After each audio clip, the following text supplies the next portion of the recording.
Kami dari kelompok 2 bersama saya Arif Septianida, saya Iqbal Farudin, saya Pramana Saputra, Saya Mereka Alifianto, saya Cynthia Lini Halimah. dan dalam video ini kami akan membahas 3 skill HR yang paling penting berdasarkan teori Michael Armstrong yang sangat dibutuhkan di dunia kerja modern. 3 HR skill yang akan kami sampaikan berdasarkan kasus analisis masalah yang ada di lapangan pada perusahaan PT Siemens Service di bidang outsourcing company yang diberikan sebagai referensi untuk kami lalu berikan. kami akan membahas 3 hal skill. Yang pertama, analytical and critical thinking skill.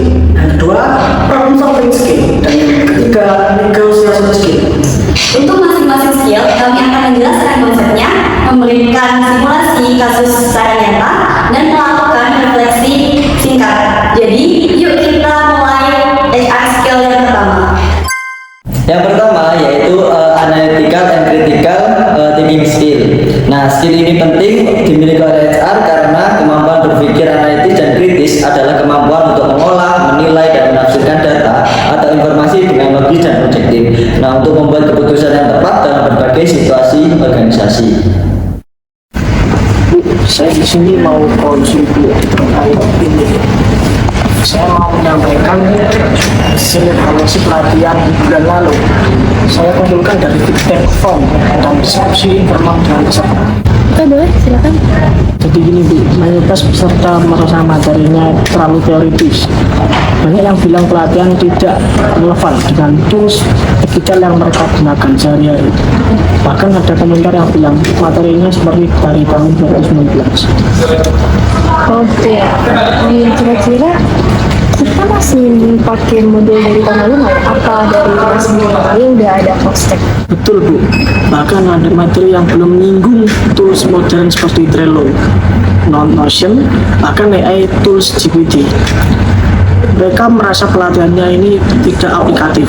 Oke, kita emang nggak bisa ya pakai pendekatan lama seperti yang tadi contohnya Mas bilang gitu, karena beberapa dari karyawan juga merasa kayaknya kurang up to date ya dengan perkembangan digital pada ini, dan kita juga sebagai HR juga harus memahami. Jadi kayaknya kita perlu melakukan awal yaitu perlu merubah pola pikir dari yang awalnya anggapnya sebagai training diubah menjadi rutinitas training itu sebagai strategi gitu kan. Kita bisa mulai dari tahapan awal nih, analisis kebutuhan pelatihan dan divisi gitu. Jadi kita bisa menargetkan kira-kira apa ya yang perlu kita kasih pelatihan. Lalu ada update, jadi minimal itu setiap 6 bulan kita harus update materi. Jadi ya fleksibel lah sesuai dengan kebutuhan yang bakal nanti kita lakukan pelatihan ya. Lalu itu yang juga ini ada platform digital, jadi kita bisa bekerjasama dengan platform eksternal, lalu kita melakukan ini kolaborasi dengan sumber daya yang ada di pihak kita sendiri.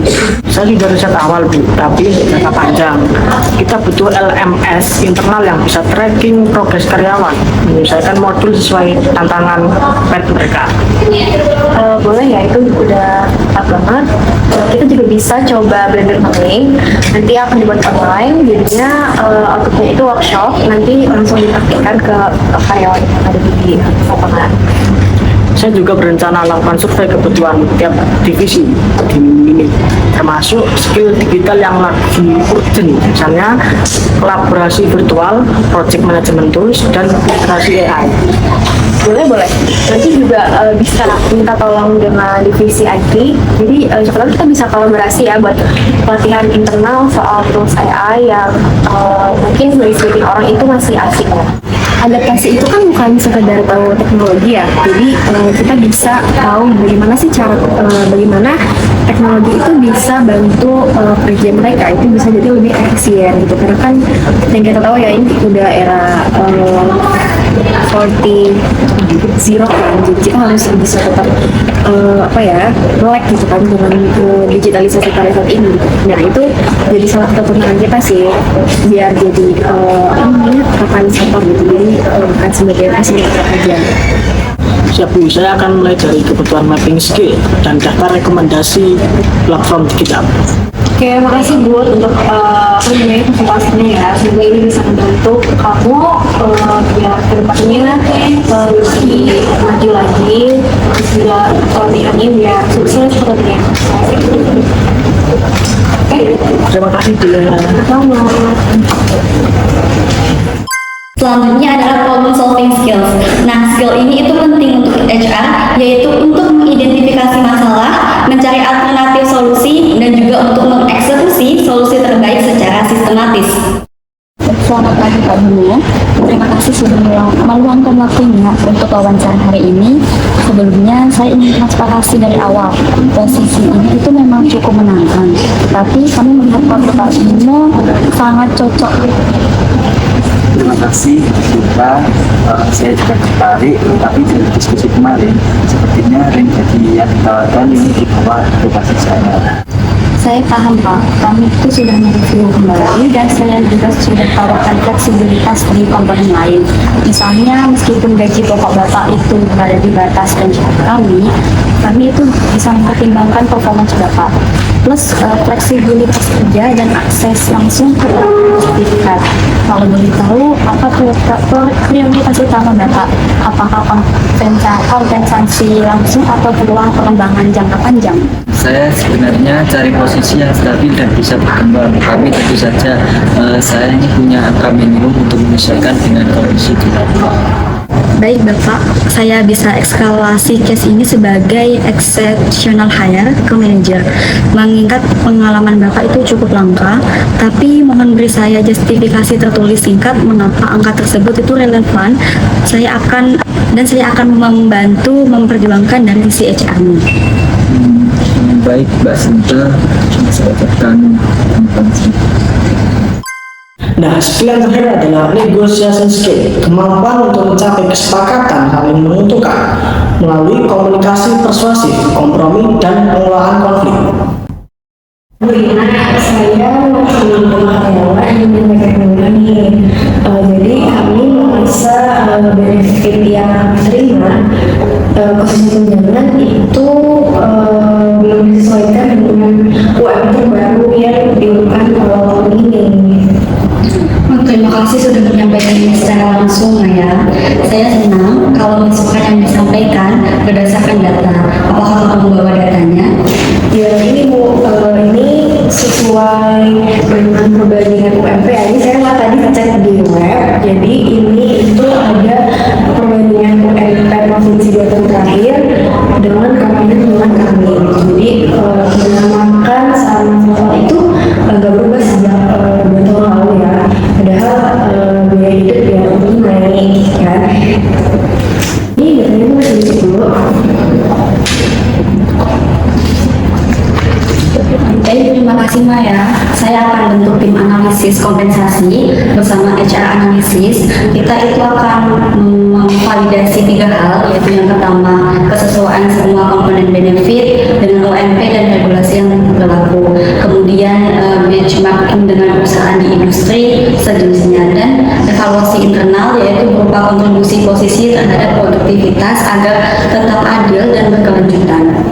Terima kasih banyak Bu sebelumnya sudah mendengarkan keluhan kami sebagai karyawan, karena tentunya juga dari kami dan itu merasa banyak yang merasa kurang gitu dihargai secara finansial. Saya bisa paham itu, turunnya semangat kerja itu karena persepsi ketidakadilan bisa berdampak pada performatif secara keseluruhan. Setelah audit, kami akan menstimulasikan beberapa skenario penyesuaian dan saya sendiri yang akan presentasi ke direksi. Kemudian terima kasih sekali lagi Maya. Transparansi dan data seperti ini tuh sangat membantu kami untuk menyelesaikan masalah secara objektif, bukan emosional. Kamu bantu saya menjaga komunikasi ke teman-teman ya. Makasih banyak Ibu atas masukannya dan responnya juga sangat terbuka ya. Jadi bikin saya dan teman-teman lebih merasa dihargai dan nyaman. Saya izin keluar dari ruangan dulu Ibu. Terima kasih banyak atas waktunya. Terima kasih.